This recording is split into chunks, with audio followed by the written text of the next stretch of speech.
말씀 같이 보도록 하겠습니다. 오늘 말씀은 룻기서 1장 15절부터 22절까지 말씀입니다.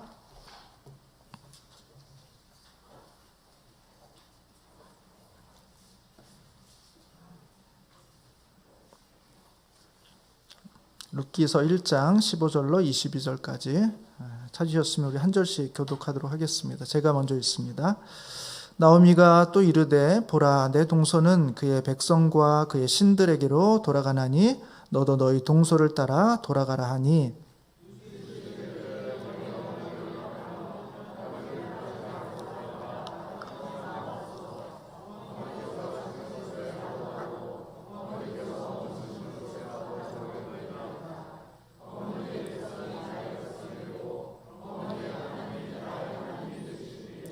어머니께서 죽으시는 곳에서 나도 죽어 거기 묻힐 것이라. 만일 내가 죽는 일 외에 어머니를 떠나면 여호와께서 내게 벌을 내리시고 더 내리시기를 원하나이다 하는지라.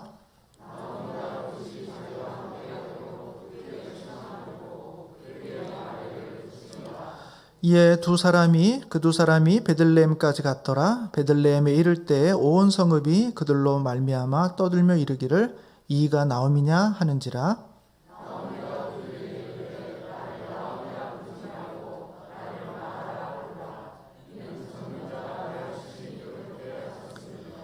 내가 풍족하게 나갔더니 여호와께서 내게 비어 돌아오게 하셨느니라. 여호와께서 나를 징벌하셨고 전능자가 나를 괴롭게 하셨거늘 너희가 어찌 나를 나오미라 부르느냐 하니라.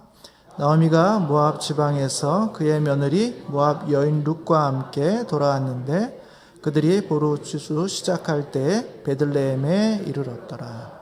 아멘. 저희들은 계속 룻기를 살펴보고 있습니다. 오늘 15절부터 22절까지 읽었습니다만 사실 이 이야기는 이제 1장 6절부터 쭉 이어지는 그런 내용입니다. 그러니까 6절부터 22절까지가 하나의 묶음이라고 볼 수 있고요. 1절부터 5절이 또 하나의 묶음이라 이렇게 볼 수 있습니다. 여러분 1절부터 5절까지는 5절에 불과하지만 그 역사적 시간으로 보면 10년이 걸린 시간입니다. 그러니까 10년이라는 역사를 다루면서 많은 지면을 할애하지 않고 딱 5구절만 할애하고 있습니다. 적어도 이 10년은 이들에게 그렇게 중요할 만한 사건들이 별로 없는 거예요. 흉년이 있었고 엘리멜렉 가족이 이주했고 그 다음에 엘리멜렉이 죽었고 두 아들이 죽었다 하는 굵직한 이야기만을 다루는 것으로 1절부터 5절을 할애합니다. 그냥 그 정도의 이야기만 저희들이 알고 있으면 되는 거예요. 근데 6절부터 18절까지 이야기는 꽤 긴 이야기입니다. 12절 정도 되는 구절인데 이 구절은 사실 시간적으로 보면 적으면 한 30분, 길어야 한 2시간 정도의 시간밖에는 실제적으로 드는 시간이 없습니다. 왜냐하면 돌아오는 길에서 어머니하고 며느리 둘하고 이렇게 대화를 하는 것이기 때문에 그렇습니다. 그러니까 시간적으로 보면 긴 시간이 아니에요. 그럼에도 불구하고 6절에서부터 18절까지 약 13절 정도에 해당하는 이 구절을 이 대화 내용을 구체적으로 다 기록을 하고 있다는 것입니다. 그리고 그들이 어떻게 행동했는지를 다 기록하고 있다는 것입니다. 그럼 뭘 의미하겠습니까? 그 대화 한마디 한마디가 다 중요하다는 것입니다. 그래서 언급하고 있는 거예요. 이것이 이제 어떻게 보면 성경을 보는 팁이기도 하고 룻기를 보는 팁이기도 합니다. 성경에서 긴 시간을 짧게 간단하게 이야기할 때는 그냥 간단하게 그 스피드에 맞춰서 보시면 됩니다. 그 사건들만 주목해서 보면 됩니다. 그 중간중간에 무슨 일이 있었는지 성경은 알려주고 있지 않은데 거기에 호기심을 가지고 거기에 집중해가지고 성경에도 언급되어 있지 않은 이야기들을 우리가 관심을 갖고 호기심을 갖고 하다 보면 전혀 엉뚱한 것들을 나아갈 수 있다는 것입니다. 그럴 필요가 없다는 것입니다. 성경이 보여주는 그 사건 중심으로 보시면 돼요. 그리고 어떤 부분은 굉장히 짧지만 아주 구체적으로 기술하고 있어요. 말 한마디 한마디를 다 싣고 있습니다. 그렇게 하는 이유는 그 한마디 한마디가 매우 중요하고 그 한마디 한마디를 통해서 우리 가운데 주고 있는 메시지가 있다라는 것입니다. 그런 측면에서 오늘 본문은 6절부터 이렇게 조금씩 살펴보겠습니다만 한 구절 한 구절 조금 살펴보면서 그 의미 그리고 그 내용, 왜 이런 얘기를 했는지 이것이 의미하는 것이 무엇인지를 조금씩 살펴보려고 합니다. 이 첫 번째 6절부터 나오는 28절까지 이야기를 보면 나오미가 며느리 2명을 설득하는 이야기입니다. 한마디로 이야기하면 설득하는 얘기예요. 근데 이것을 3차에 걸쳐서 나눠서 합니다. 한 번에 설득이 안 되니까 한 번 설득하고, 설득이 안 되니까 또 한 번 설득하고, 그래도 설득이 안 되니까 또 한 번 설득하는 그런 내용으로 볼 수가 있습니다. 6절부터 10절까지가 첫 번째 설득인데 제가 한번 읽어보도록 할 테니까 한번 눈으로 따라오십시오. 그 여인이 모압 지방에서 여호와께서 자기 백성을 돌보시사 그들에게 양식을 주셨다함을 듣고 이에 2 며느리와 함께 일어나 모압 지방에서 돌아오려 하여. 그래서 이제 그 양식을 주셨다는 소식을 듣고 돌아옵니다. 돌아올 때 혼자 오지 않고 당연히 며느리도 이제 그 한 집안 식구니까 같이 돌아오게 되는 것입니다. 돌아오고 있었던 그 과정 중에 있는데 7절에 보시면 있던 곳에서 나오고 2 며느리도 그와 함께하여 유다 땅으로 돌아오려고 길을 가다가 이렇게 되어 있습니까? 그러니까 모압에서 지금 유다 땅으로 돌아가는 그 여정 중에 있는 것입니다. 그때 불현듯 나오미가 한 가지 생각을 하게 된 것입니다. 그냥 자연스럽게, 너무 자연스럽게 한 식구니까 다 데리고 고향으로 오려고 했는데 가만히 생각해 보니까 아, 이게 아니구나 라는 생각을 하게 된 것이죠. 그래서 보면 8절에 보시면 나오미가 2 며느리에게 이르되 너희는 각기 너희 어머니의 집으로 돌아가라 이렇게 말합니다. 여러분, 시어머니가 지금 이 며느리 둘을 함께 데려가지 않고 처음에는 그렇게 하려고 했었습니다. 근데 아니다 싶은 거예요. 나는 이제 나이가 들어서 그리고 내 고향 땅으로 가서 어떻게든지 나는 살아갈 수 있을지 모르지만 이 며느리는 젊은 나이에 자식도 없이 자기 고향도 아니고 이방 땅에서 살아가게 되는 것인데 이 며느리들을 생각하니까 아차 싶었던 것입니다. 아니겠다. 이들을 돌려보내야 되겠다 하는 것이죠. 너희 집으로 돌아가라. 너희가 죽은 자들과 나를 선대한 것 같이 여호와께서 너희를 선대하시기를 원하노라 이렇게 말하는 거예요.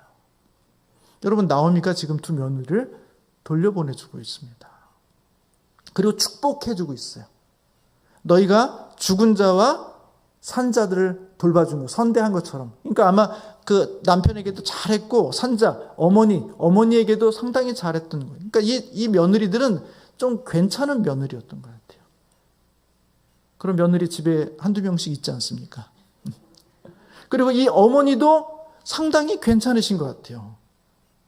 본인만 생각하면 그 2 며느리 그냥 데리고 와서 얘네들이 고생시키고 나는 조금 대접받으면서 살 수 있는데 이 며느리를 돌려보내면 사실 그 고생을 누가 하는 겁니까? 본인 스스로 다 하는 것이잖아요. 그걸 뻔히 아는데도 나오면 이 며느리를 돌려보내는 거예요. 9절에 보시면 여호와께서 너에게 허락하사 각기 남편의 집에서 위로를 받게 하시기를 원하노라 하는 거예요. 돌아갈 뿐만 아니라 너 이제 죽은 남편 기억하지 말고 새롭게 재혼해서 새로운 인생 시작해라. 그냥 이렇게 평생 혼자 살기에는 너무 젊은 나이고 너무 아까운 나이다. 그러니까 집으로 돌아가서 좋은 남자 만나서 다시 새롭게 출발하라. 이렇게 지금 나오미는 말해주고 있는 것입니다. 여러분이 오르바와 룻 같으면 어떻게 하겠습니까? 어머니가 가자고 해서 따라왔는데 어머니가 이렇게 가라고, 돌아가라고, 재혼하라고, 하나님께서 너에게 복 주실 거라고 이렇게 얘기하면 네, 감사합니다 하고 빨리 어머님 마음 바뀌기 전에 싹 돌아서서 가야 할 것 같은데 이 여인은 그렇지 않았습니다. 9절 하반부에 보면 그들에게 입맞춤에 그들이 소리를 높여 울며 나오미에게 이르되 아니니이다. 우리는 어머니와 함께 어머니의 백성이기로 돌아가겠나이다 하는지라 하는 거예요. 이 2 며느리 둘 다 어머니를 쫓겠다는 것입니다.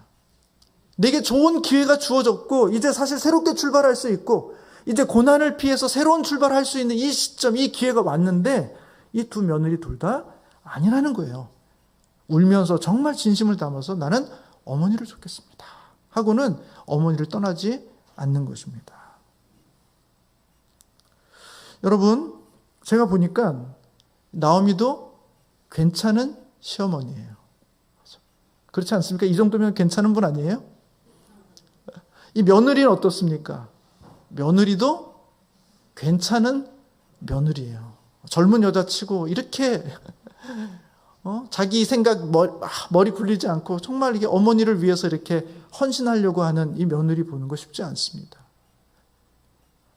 우리는 성경의 인물들, 등장인물들이 이렇게 탁 등장할 때 그런 구분을 하려는 경향이 있어요. 신앙이 있는 사람은 좋은 사람, 신앙이 어리거나 없는 사람은 조금 덜 좋은 사람이라고 생각하기 쉽습니다. 그러나 그렇지 않다는 것입니다. 신앙이 좋지 않으면서도 꽤 괜찮은 사람들이 있는 거예요. 어디에? 여기 있지 않습니까?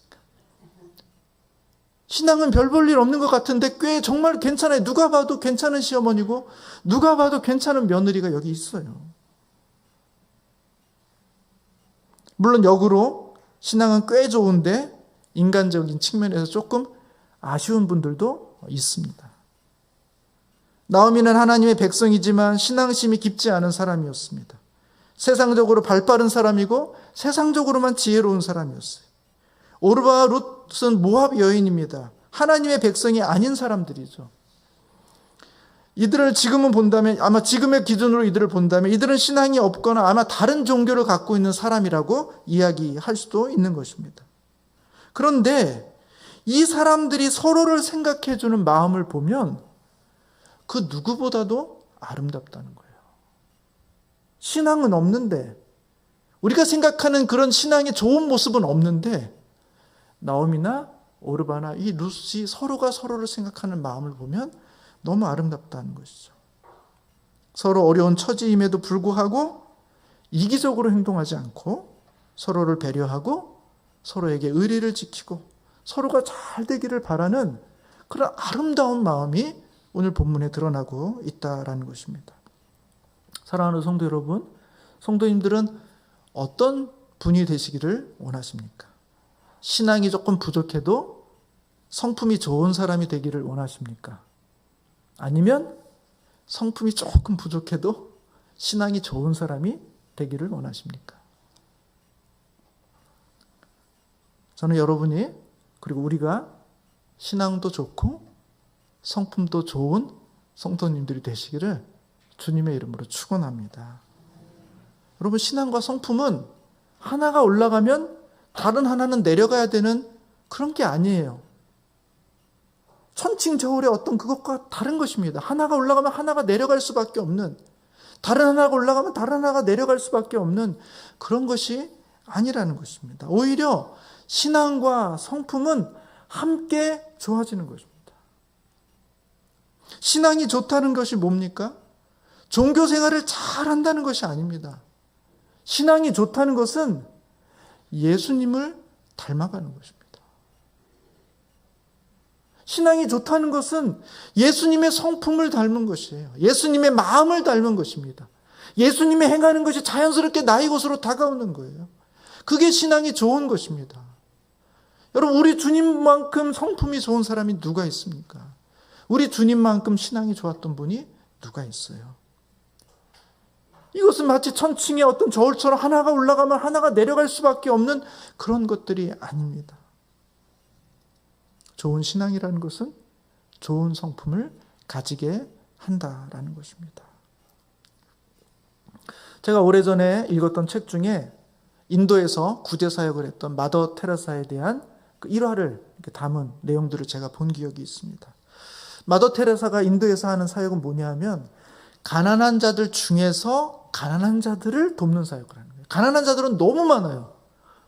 그러니까 그런 사람들을 다 손쓰는 게 아니라 오히려 가난한 자 중에서 가난한 자, 그래서 죽음을 앞두고 있고 스스로는 도저히 자생할 수 없는 사람들, 그런 사람들만을 찾아서 그들을 도와주고 그들을 지켜주고 그들의 편이 되어주는 그런 사역을 해왔던 거예요. 마더 테레사가 어느 날 어떤 여인으로부터 한 이야기를, 제보를 받았어요. 저쪽 마을에 홀로 된 어떤 엄마가 있는데 아들 몇 명을 데리고 혼자 사는데 먹을 것이 없어서 며칠 동안 아무것도 먹지 못하고 굶주리고 있다는 사실을 알게 된 거예요. 그 이야기를 들은 이 마더 테레사가 자기가 준비할 수 있는 양식을 이렇게 포대에 준비해 가지고는 그 가정을 찾아갑니다. 그리고 그 가정에 그 여인에게 그 포대를 이렇게 딱 내려놓죠. 그랬더니 이 여인이 정말 반갑게 맞아서 그 포대를 빨리 가져다가 거기를 꺼내가지고 음식을 만들어서 아이들에게 막 줄 것 같았는데 이 여인이 그렇게 하지 않고 그 중에 일부를 퍼가지고는 또 다른 포대에 탁 담아가지고는 조용히 말없이 나가더라는 것입니다. 마더 테레사가 저 여인이 어디를 가는 걸까? 알 수는 없었지만 조용히 기다리고 있었어요. 얼마 지나지 않아서 그 여인이 빈손으로 돌아왔습니다. 그리고 이렇게 마더 테레사가 묻습니다. 아니, 어디 갔다 왔습니까? 이 여인이 하는 말이 자기 이웃에도 며칠째 아이들과 함께 아무것도 먹지 못하는 이웃이 있어서 그들에게 이 양식의 일부를 전해주고 왔습니다. 라고 말한 거예요. 마더 테레사가 큰 감동을 받았어요.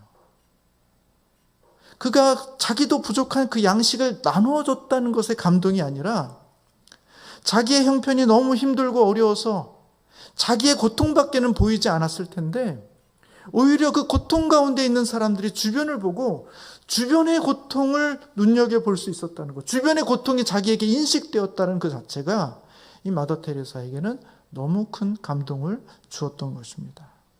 사람들은 보통 자신이 힘든 순간이 되면 자신의 고통에만 몰두하기가 너무 쉬워요.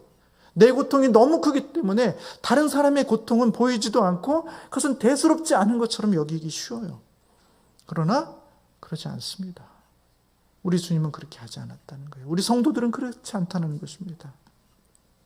오늘 이 룻기의 나오미와 오르바 룻이 보여주는 것처럼 자기의 고통도 너무 처량해요. 자기의 앞길도 막막해요.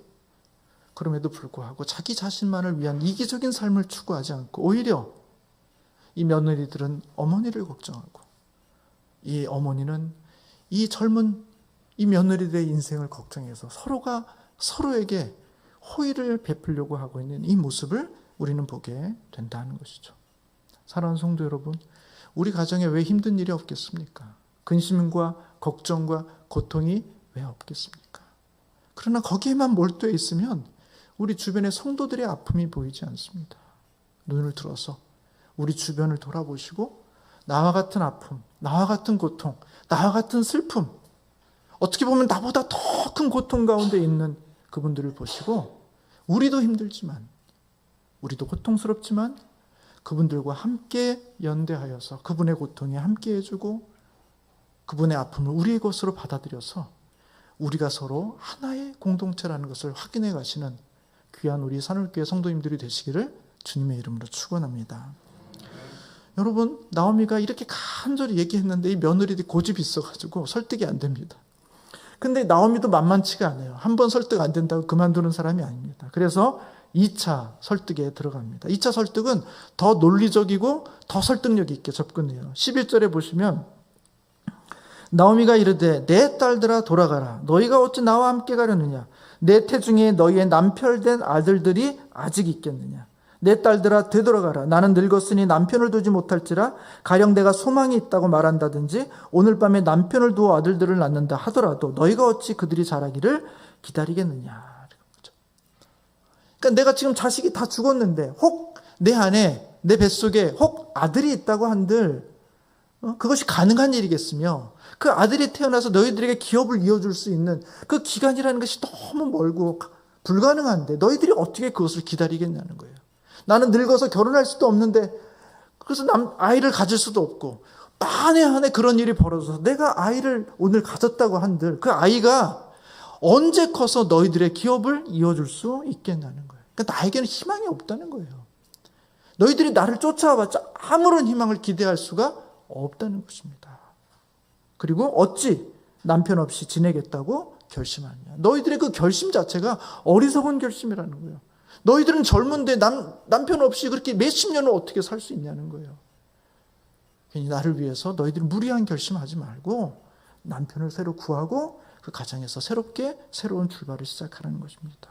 그리고 더 나아가서 내 딸들아 그렇지 아니하니라. 여호와의 손이 나를 치셨으므로 나는 너희로 말미암아 더욱 마음이 아프도다. 물리적으로 육체적으로도 불가능한 일이지만 영적인 측면에서도 나에게 아무런 기대가 없다는 거예요. 하나님이 내 인생 이렇게 망가뜨린 거 보지 않았냐?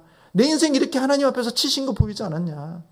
너희가 나를 따라간다고 해서 하나님이 나에게 은혜를 주실 리도 없고 나에게 어떤 큰 변화를 주실 리도 없고 나에게는 아무 소망이 없다. 물리적으로도 소망이 없고 영적으로도 소망이 없다. 자, 그러니 어리석은 선택하지 말고, 정에 매여서 어리석은 선택하지 말고 너희는 빨리 너희 어머니에게로 돌아가라. 여러분, 이 정도면 설득되시겠습니까? 상당히 설득될 수 있을 것 같아요. 그래서 결국은 오르바가 설득이 됩니다. 여러분 14절 한번 같이 읽겠습니다. 14절 시작. 그들이 소리를 높여 다시 울더니 오르바는 그 시험 입맞추되 룻은 그를 붙쫓았더라. 이렇게 되어 있습니다. 오르바는 울었지만 정말 그 어머니의 말에 설득이 됐어요. 그 말이 하나하나 정말 사실이에요. 어머니에게 희망이 없다는 거 분명해요. 그리고 내가 남편 없이 산다는 것도 사실 막막해요. 어머니를 따라가서 어머니를 돕고 싶지만 그 마음은 잠깐이지만 평생을 고통스럽게 살 것 같아요. 그래서 어머님께서 이 정도까지 얘기해 주셨으니까 그러면 어머니의 말씀에 순종해서 내가 떠나서 새로운 남편을 얻고 새로운 출발하는 것이 이제는 적절하지 않겠는가 하고는 나오미는 울면서 안타깝지만 어머니를 떠나게 됩니다. 반면에 룻은 어떻게 합니까? 이 여인은 고집이 센 여인인 것 같아요. 보니까 붙쫓았다고 했어요. 룻은 그를 붙쫓았다는 거예요. 아주 꽉 더 잡았다는 거예요. 어머님이 막 밀어내지 못하도록 그냥 더 꽉 잡았다는 것입니다. 나는 절대로 안 떠나겠다 하고는 룻은 어머니를 꽉 붙잡았다. 이렇게 말씀해 주고 있습니다. 여러분, 오르바는 나쁜 여인이 아니에요. 오르바는 할 만큼 한 며느리입니다. 이전에도 열심히 했고 지금 이 순간까지 봤을 때 오르바는 그렇게 누군가에게 책망을 받거나 어떻게 어머니를 버리고 떠날 수 있어 이런 말을 들을 정도의 그런 문제가 있는 여인이 아니에요. 그는 할 만큼 했습니다. 그리고 정말 어머니는 이 오르바가 떠나서 스스로 잘 살아주기를 기대했던 거예요. 거기에 설득이 됐어요. 그리고 자기 인생을 생각해 보더라도 그렇게 살아가는 것이 맞지 않겠는가 생각을 한 것입니다. 누가 이 오르바에게 돌을 던질 수 있겠습니까? 누가 이 오르바의 선택을 보면서 어떻게 너는 그래서 엄마를 배신할 수 있니? 어머니를 버리고 떠날 수 있니? 이렇게 말할 수 없죠. 그는 충분히 할 만큼 했습니다. 성경은 오르바는 못됐고 룻은 착하다고 말하고 있지 않습니다. 오히려 성경이 말하고 있는 것은 오르바의 판단이 가지고 있는 그 한계입니다. 오르바의 선택은 일반인들이 볼 때 상당히 합리적이고 상식적인 선택을 한 거예요. 상호간의 신의도 어느 정도 지켜가면서 자신의 실속도 충분히 차린 결정을 한 것입니다. 반면 룻의 선택은 너무 어리석은 선택이었어요. 그저 눈앞에 정에 매여서 떠날 수 있는 기회를 놓치고 만 겁니다. 그리고 그 어리석은 선택의 대가로 아마 룻은 평생 그 어머니와 함께 고통당하면서 고생하면서 정말 힘들고 힘든 그런 인생을 살아가야 했던 것이 눈에 뻔히 다 보이는 것입니다. 오르바는 적절한 순간에 빠질 수 있었어요. 그 타이밍을 놓치지 않았어요. 반면에 룻은 그 마지막 떠날 수 있는 그 순간을 놓친 겁니다. 그래서 결국은 어리석은 고통스러운 삶을 살아갈 수밖에 없는 선택을 하게 된 것이죠.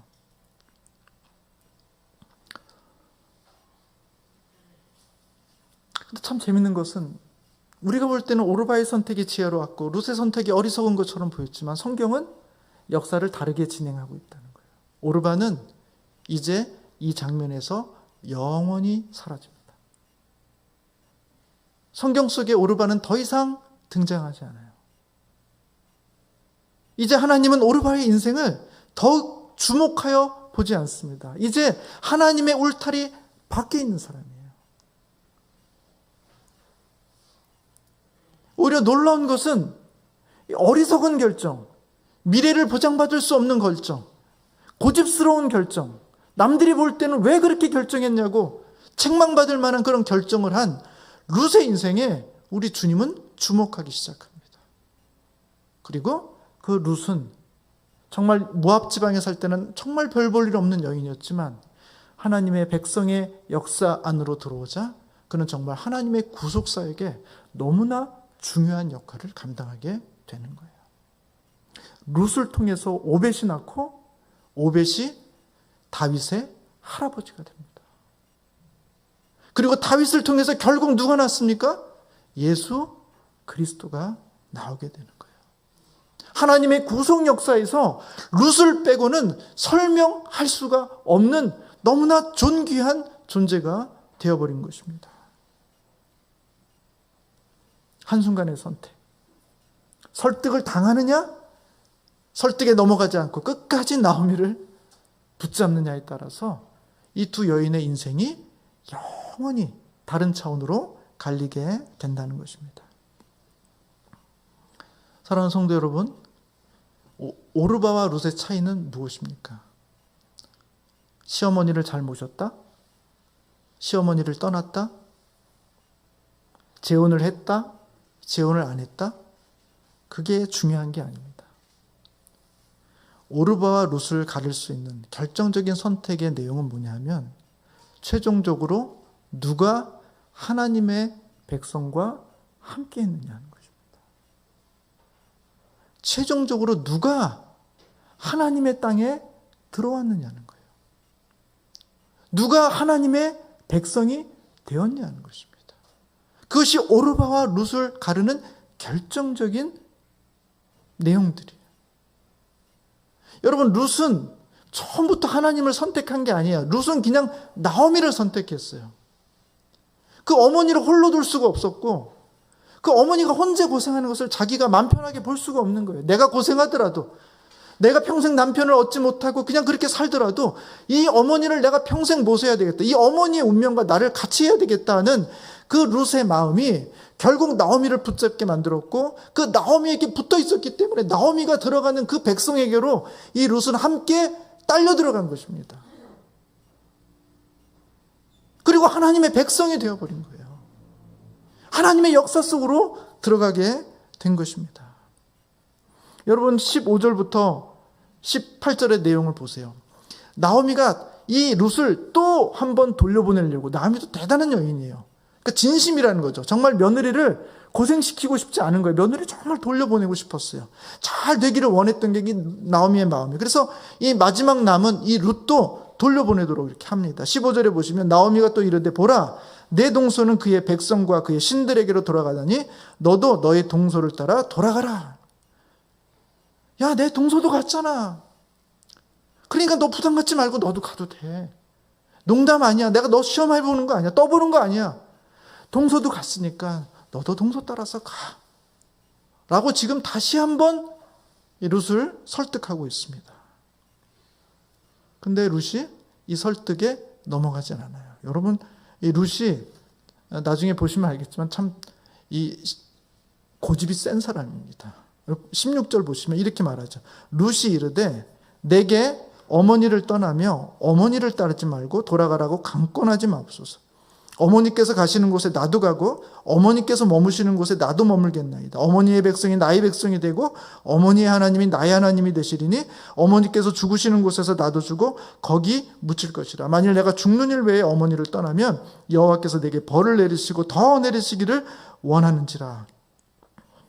그래서 어떤 분들은 이 룻이 하나님을 믿는 신앙이 있어서 그 신앙으로 인해서 하나님의 백성이 되고 구원을 받았다라고 이렇게 보기도 해요. 왜냐하면 여기서 두 번 언급하고 있죠. 어머니의 하나님을 이야기하고 있고 또 여호와께서 내게 벌을 내리시고 더 내리시기를 원합니다 라는 이런 고백이 있으니까 이 룻이 여호와에 대한 믿음이 있어서 어머니를 따라온 것이 아니겠는가 이렇게 보기도 합니다. 근데 저는 그렇게 보이진 않아요.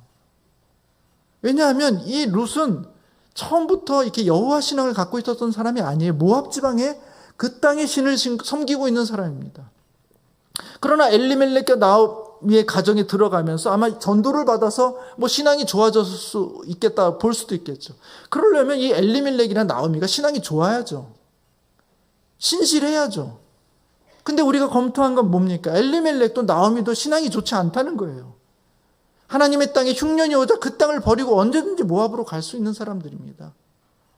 모압 땅에서 그 이방 여인을 자기 아들의 며느리를 삼을 수 있을 만큼 그들은 여호와의 그런 율법에 그렇게 관심이 없는 사람들입니다. 근데 그 밑에 있는 룻이 과연 더 신앙이 좋은, 더 신실한 그런 신앙을 갖고 있을 수 있었을까? 저는 그렇지 않다고 봅니다. 오히려 룻이 강조하고 있는 건 뭐야? 여호와가 아니라 어머니입니다. 어머니를 떠나며 어머니를 따르지 말라고 돌아가라. 강권하지 마옵소서. 어머니께서 가시는 곳에 나도 가고 어머니께서 머무시는 곳에 나도 머물겠나이다. 어머니의 백성이 되고 어머니의 백성이 나의 백성이 되고 어머니 하나님이 나의 하나님이 되고 어머니께서 죽으시는 곳에 나도 죽어 거기 묻힐 것입니다. 어머니를 떠나면 여호와께서 내게 벌 위에 벌을 더 내리실 겁니다. 어머니예요. 어머니. 룻의 관심은 어머니입니다. 어머니.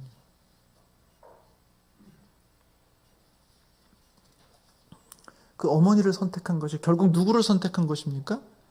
이스라엘 백성을 선택한 것이고 결국은 하나님의 품 안에 들어오게 되는 놀라운, 본인이 의도하지 못한 놀라운 은혜를 경험하게 된 것입니다. 사랑하는 성도 여러분, 누가 하나님의 복을 받습니까? 지혜롭고 똑똑하고 합리적이고 상식적이고 하나님의 교회를 떠날 만한 명분이 너무 많죠. 요즘은 교회의 문제를 생각하면 이 교회 안에 있는 것이 과연 나에게 유익이 될 것인가? 교회 안에서 신앙생활하는 것이 나에게 유익이 될 것인가? 그래서 어떤 사람들은 가난한 성도라고 그럽니다. 교회에 안 나가는 성도라고 이야기해요. 교회에는 너무 많은 문제들이 보이니까 오히려 그 안에 있는 것이 과연 나에게 유익이 될 것인가? 교회를 떠날 수 있는 명분은 너무 많습니다. 그리고 그 설명을 들으면 교회를 다니는 것이 쉽지 않겠군요. 교회 상처가 너무 크군요. 교회에 대한 아픔이 너무 크군요. 할 만큼 하셨는데 참 힘드셨겠군요. 그 이야기를 들어보면 충분히 납득이 되고 설명이 되고 공감할 수 있어요. 그러나 결국 하나님의 품을 떠나서는 우리가 하나님의 구원과 하나님의 복을 누릴 수 없는 것입니다. 여러분, 이 룻이 이 정말 괜찮은 며느리, 이처럼 정말 괜찮은 며느리가 이스라엘 땅에 탁 들어왔을 때 걱정스러운 게 있죠. 모압에서 이렇게 신앙생활 할 때 다른 종교 믿고 이렇게 우리는 이런 신앙생활 했는데 이스라엘 와 보니까 엉망이에요. 여호와 하나님을 믿는다고 하는데 신실한 사람이 별로 없어요. 종교도 엉망이고 율법도 엉망이고 이 사람들은 참 이상하다. 우리 모압에서는 참 제대로 믿고 그렇게 신앙생활 잘했는데 여호와 하나님 믿는 이 백성들 가운데 왔더니 여기에 참 본받을 게 없네. 사사시대에 뭘 본받을 게 있겠습니까? 이 좋은 성품을 오히려 우리가 훼손시키는 건 아닐까 하는 우려와 걱정을 가질지 몰라요. 왜? 사사시대에 그 이스라엘 백성들 가운데 뭘 기대할 수 있습니까? 거기에 무슨 하나님의 역사가 있고 하나님의 은혜가 있고 하나님의 구속사역이 있겠습니까? 괜히 멀쩡한 룻만 들어와서 룻도 그 인생 망치는 거 아닌가 하는 우려를 하게 될지 몰라요. 그러나 그렇지 않습니다. 전 이 장면을 보면서 고린도 교회가 생각이 났어요. 여러분, 고린도전서에 보면 고린도 교회가 어떤 교회입니까? 교회라는 이름은 있지만 정말 교회 같지 않은 교회예요. 교회 안에 적어도 4개의 파당이 있습니다. 나는 게바파다, 나는 아볼로파다, 나는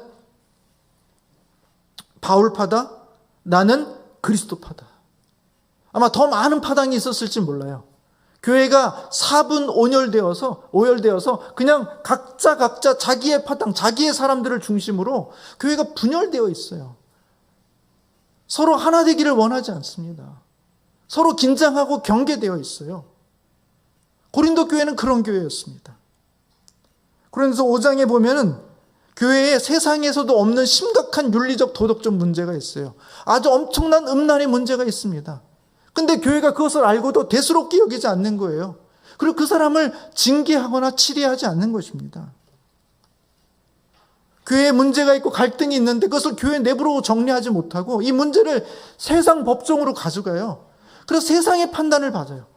하나님의 지혜를 갖고 있는 성도들이 그 하나님의 지혜로 판단하지 못하고 세상 법정으로 가서 세상의 판단을 받고 있는 것입니다. 우상 숭배를 합니다. 성령의 은사를 가졌다고 하고 교회가 무질서합니다. 여러분, 여기에 무슨 하나님의 은혜가 있고 여기에 무슨 이것을 어떻게 하나님의 교회라고 말할 수 있어요? 이런 교회 다니고 싶으세요? 이런 교회에 과연 하나님의 은혜가 있다고 말할 수 있겠습니까? 그런데 참 놀라운 것은 바울은 이 고린도 교회를 향해서 이렇게 고백하고 있는 거예요. 1장 2절에 보면 고린도에 있는 하나님의 교회 곧 그리스도 예수 안에서 거룩하여지고 성도라 부르심을 받은 자들과 이렇게 되어 있습니다. 여러분, 이 고린도의 형편을 바울이 모르는 바가 아닙니다. 하나님의 교회라고 말하고 있어요. 그리스도 예수 안에서 거룩하여지고 성도라고 부르심을 받은 바 된 자들이라고 말하고 있어요. 이들이 어떻게 성도일 수 있습니까? 그런데 하나님은 이 고린도 교회를 향해서 하나님의 교회라고 말하고 있고 이들을 향해서 성도라고 말하고 있는 거예요. 그리고 1장 8절에도 보면 주께서 너희를 우리 주 예수 그리스도의 날에 책망할 것이 없는 자로 끝까지 경고하게 하시리라. 이 엉터리 같은 교회를 그리스도 예수의 날에 책망할 것이 없는 그런 성도들이 되도록 끝까지 견고하게 하실 것이다 라고 말씀해 주고 있는 것입니다. 사랑하는 성도 여러분, 교회의 생명력은 그 안에 있는 사람들의 불완전함과 왜곡된 모습에 달려있는 게 아니에요. 만약 우리 안에 예수의 영이신 성령님이 살아계시고 우리 성도님들의 머리가 교회의 머리이신 예수 그리스도라는 것이 분명하다면 교회는 생명이 있습니다. 우리가 우리의 머리를 사람으로 두지 않고 사람과의 관계를 교회의 가장 본질적인 것이라고 여기지 않는다면 성령 하나님께서 우리를 주관하고 있고 우리의 머리는 예수 그리스도시고 하나님께서 이 교회를 위해 자신의 독생자 예수 그리스도를 피 흘려 돌아가게 하셨다는, 그렇게 해서 값지고 사셨다는 이 교회라는 인식을 우리가 가지고만 있다면 이 교회는 생명이 있습니다.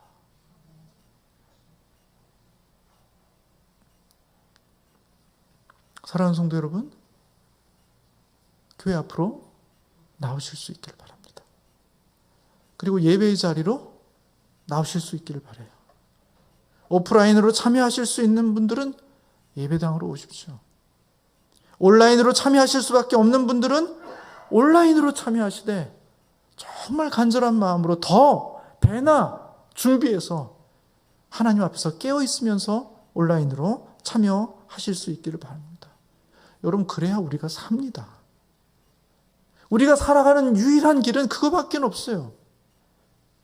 하나님을 의지하고 하나님의 품에 나오고 하나님 앞에 예배하는 이 순간을 소중히 여기고 하나님 앞에서 우리가 다시 우리의 삶을 재정립하지 않으면 우리의 영혼은 죽어가는 것입니다. 말할 수 있죠. 우리가 교회 앞으로, 예배 앞으로 나올 수 없는 여러 가지 타당한 이유들 말씀할 수 있습니다. 그리고 그 이유에 우리는 많이 설득당할 수 있습니다. 그러나 나오셔야 돼요. 그래야 우리의 영혼이 살기 때문에 그렇습니다. 여러분, 룻이 새로운 인생을 시작할 수 있었던 것은 베들레헴 사람들이 훌륭해서도 아니고 베들레헴의 형편이 다른 곳에 비해서 월등히 좋았기 때문도 아닙니다. 그곳에 하나님이 계셨기 때문에 그래요.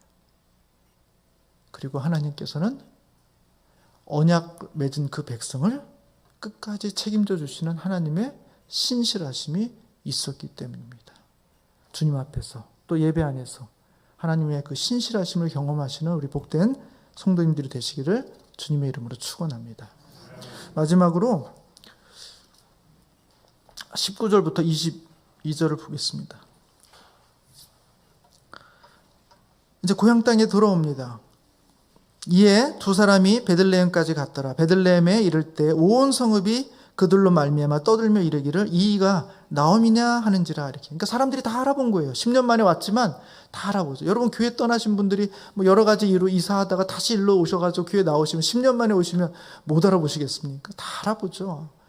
그런 것처럼 이 나오미가 돌아오니까 동네 사람들이 다 알아본 겁니다.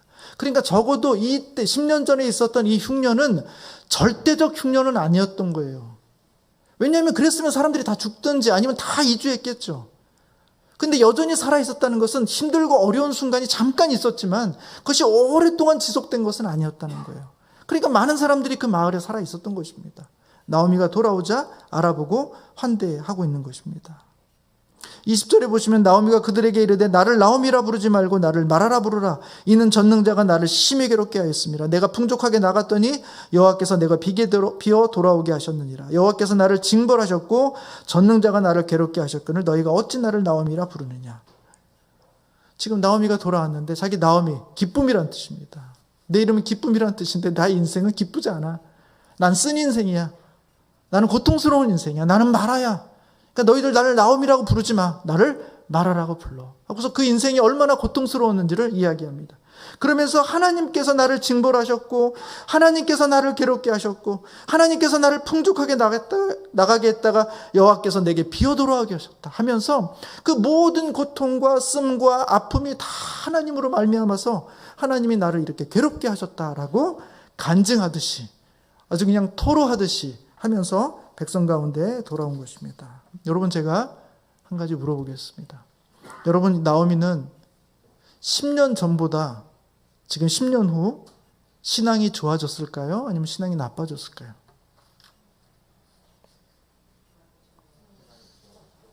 좋아졌습니까? 이쪽은 좋아졌습니다. 팝니다.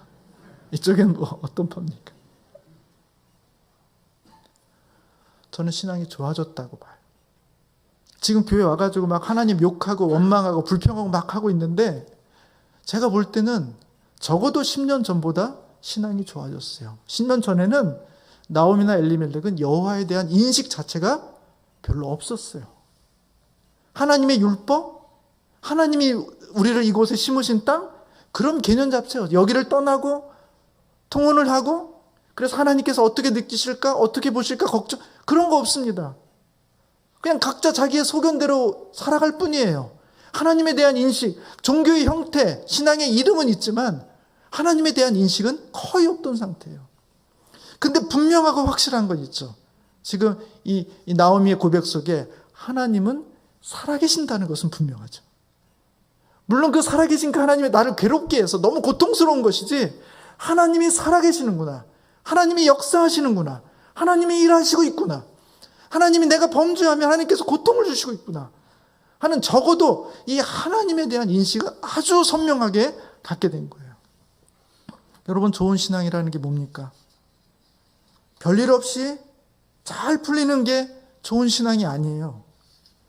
우리가 하나님께 기도하지 않고 하나님의 말씀에 민감하지 않고 두려움과 떨림이 없는 가운데 살아가는데도 우리 가운데 별일이 없어요? 우리 자녀들이 잘 돼요? 우리가 하는 사업이나 일이 잘 돼요? 우리가 계획했던 일들이 순적하게 잘 풀립니까? 누가 하나님을 찾겠습니까? 누가 하나님을 의식하겠어요? 하나님을 찾지도 않는데 모든 일이 순적하게 잘 일어날 때 어떤 일이 벌어집니까? 우리는 하나님과 점점 멀어지게 되는 것입니다. 하나님이 정말 관심 있는 건 뭐예요? 우리의 자녀들이 잘 되고 필요한 것들이 공급받고 형통하게 되는 거 하나님 관심이 있어요. 그러나 그것으로 인해서 하나님으로부터 멀어지는 것 하나님 원치 않습니다. 하나님은 그의 백성들이 하나님과 더 긴밀하기를 원해요. 하나님을 더 의식하기를 원해요. 집에 들어오면 늘 찾기를 원해요. 밖에서도 늘 문자하고 연락하기를 원해요. 그분의 살아있음, 그분과 함께하심, 그분의 고민이 있으면 그분에게 이야기하고 아픔이 있으면 그분에게 말하고 어떻게 도움을 구할 수 있는 방법이 없을까? 늘 의존되어 있는 삶을 살기를 원해요. 그게 하나님이 우리 성도들에게 기대하시는 거예요.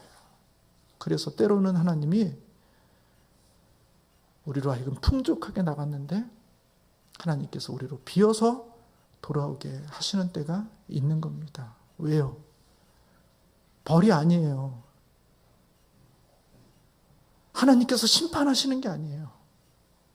다시 돌아오게 하기 위해서. 제발 나를 기억하라고 하기 위해서 하나님께서 우리로 하여금 다시 그런 비어 돌아오게 하시는 삶을 종종 허락하실 때가 있는 거예요. 사랑하는 성도 여러분, 그런 말씀을 종종 하셔요. 우리 산울교회가 처음 막 시작했을 때 한참 막 풍요로울 때, 그래서 예배당이 막 너무 좁고 뭐 예배 드릴 때 저기 뒤에 서서 이렇게 서서 예배 드릴 수도 없을 정도로 막 가득 찬. 그럼 코로나긴 하지만 막 지나면서 우리 가운데 이렇게 빈자리가 이렇게 다 보이고 막 이러면 우리로 하여금 참 좀 안타깝고 절망스럽고 좌절. 아니에요.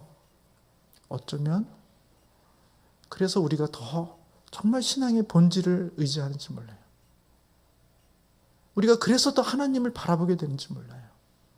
그래서 정말 주님이 아니고서는 아니구나. 우리가 사람을 의지했나?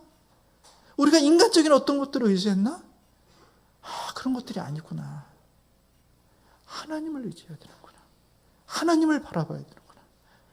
하나님만이 우리에게 가장 중요하고 가장 본질적인 것이구나 라는 믿음으로 다시 돌아오게 하신다는 것입니다.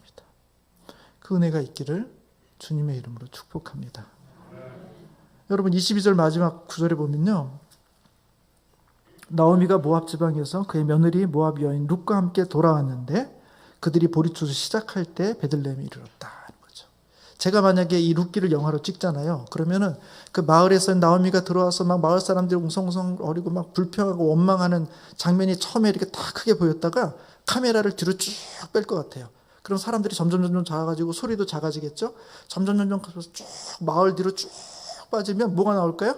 그 마을 주변에 있는 논밭이 쫙 논은 없겠군요. 밭이 쫙 나오겠죠. 그러면서 그 밭에 보리가 이렇게 막 이제 막 바람에 흔들리면서 아주 곡식이 탐스럽게 열려 있는 그 상태. 그래서 이제 곧 그것을 따면 양식이 풍족해지는 그 상태를 이렇게 쫙 보여주면서 다음 주 이 시간에 하면서 이렇게 탁 한편으로 딱 끝낼 것 같아요. 여러분, 우리는 그걸 보지만 그 안에 저 멀리 있는 룻과 그 나오미는 못 봅니다. 이 장면. 하나님께서 밖에서 지금 보리를 알곡을 가득 채워가지고 우리를 먹이시려고 준비하고 있는 이 장면을 몰라요. 못 봅니다. 그러나 우리는 볼 수 있죠. 사랑하는 성도 여러분, 우리는 지금 희망이 없어 보일 수 있어요. 아직 우리는 그것이 뭔지를 몰라요. 그러나 하나님께서 곧 우리 가운데 그것을 보여주실 것입니다. 그리고 그 소망 가운데 우리로 하여금 다시 양식을 주시는 그런 은혜가 우리 산울교회 가운데 충만하시기를 주님의 이름으로 축복합니다.